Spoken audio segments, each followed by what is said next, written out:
Shalom Dammit! This is Rabbi Sol Solomon with a Rabbinical Reflection for the week of October 27th, 2013.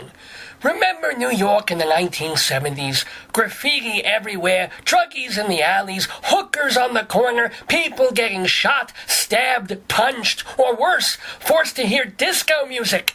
Since those days, Rudolph Giuliani and Michael Bloomberg have transformed the Wild West into the Mild East. Manhattan is a giant strip mall of Disney stores, Starbucks, Chili's, $2,500 a month studio apartments, and miles of lovely construction scaffolding. The closest we get to cowboys and Indians is the naked cowboy in Times Square, and even he wears tighty-whities and a guitar over his pizzle. But Manhattan got a taste of the old days last month when a gang of bikers terrorized a driver on the West Side Highway. You've all seen this story on viral video. The motorcyclists were in a group slowing down traffic.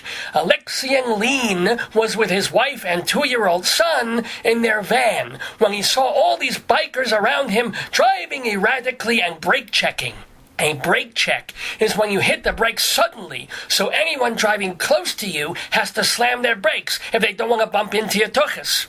Miley Cyrus was brake checking Robin Thicke on the MTV Awards, and let me tell you, she made me honk my horn.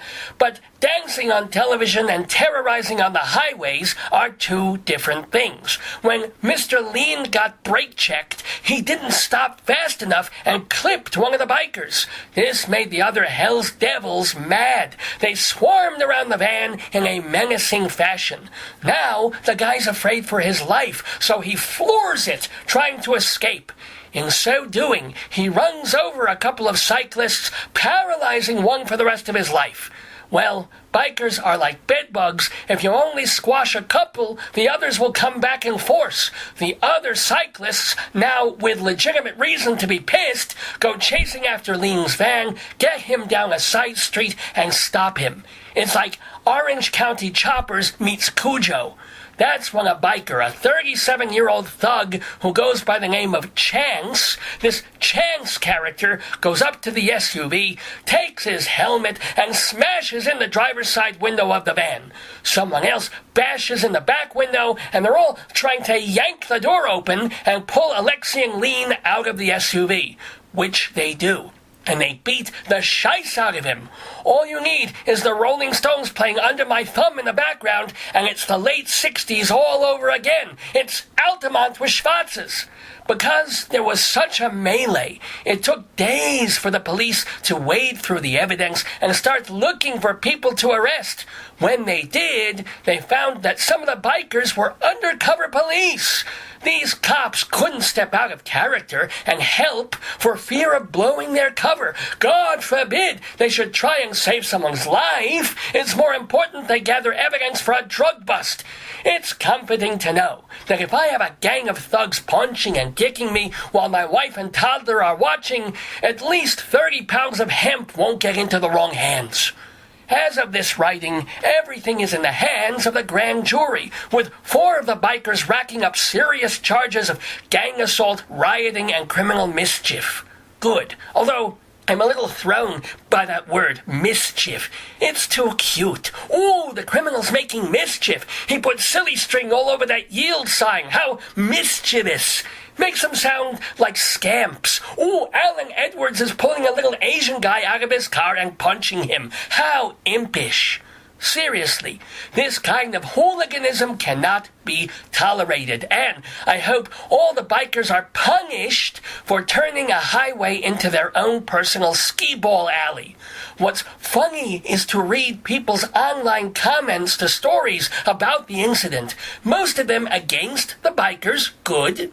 However, most of them by right-wing libertarian types using the incident as a reason to defeat gun control. They're all armchair cowboys going, well, if it were me in that van with my wife and brat, I'd pull my .38 out of my holster and start wasting these vermin one by one.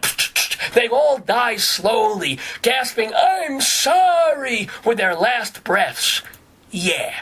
Let's examine the flaws of that non-Talmudic logic, shall we?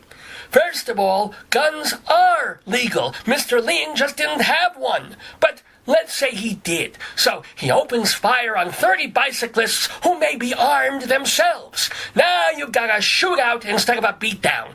Do you think Mr. Ling's wife and brat, not to mention nearby drivers and pedestrians, would have fared better with bullets flying everywhere? This Harley Hellride is a terrible story, but to use it as some kind of object lesson in gun ownership is like saying if John F. Kennedy were packing heat, he could have taken down Oswald and all his CIA helpers.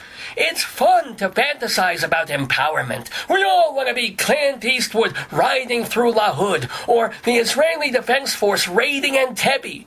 But the truth is, it's usually better to stay quiet, mind your business, and hope that the asshole on the moped flipping you the finger because you didn't see him in your blind spot isn't a cop on his day off looking to take out his homicidal frustrations on your kidneys.